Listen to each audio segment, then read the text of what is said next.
Design elements are my favorite things to consider when I'm doing a renovation, architectural plan, etc.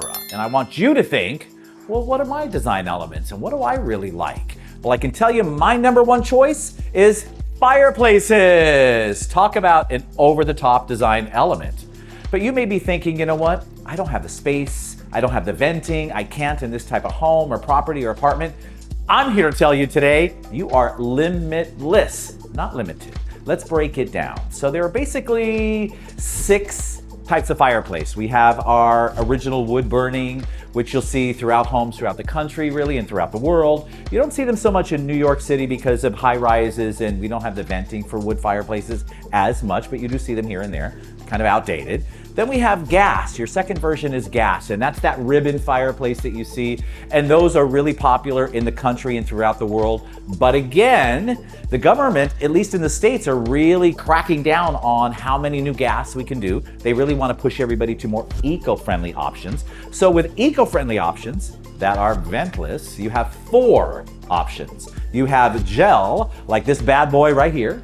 Then you have fuel that burns ethanol, bioethanol, which is going to release H2O in the air, as well as the gel, so super eco-friendly for you to breathe in on a regular basis.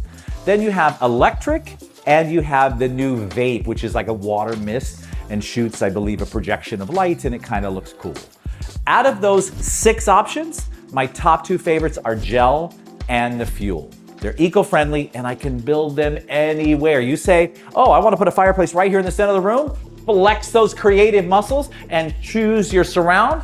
Let's do it. Talk about having fun. So breaking down, the box is what we're actually talking about when we talk fireplace. It's called a fire box. Whether any one of those type of fireplaces we spoke of, it's about the box. You have that, it's a certain dimension, you figure that out, and then you think about how do I build around that? And you can do something super modern and cool, really sexy, or something more traditional like we did here, because we're in an 1800s brownstone, and my client's favorite color is red, so I chose a marble that's a little more demure, a little more sexy and timeless. We put a real limestone mantle and hearth in front of it, and voila, it looks like a real fireplace. It's burning a lot of heat. I can't tell you, my pant leg is like burning over here. So all of these versions, especially the gel and the fuel, will throw a lot of heat. You can almost use it as a heat source, but you're not supposed to.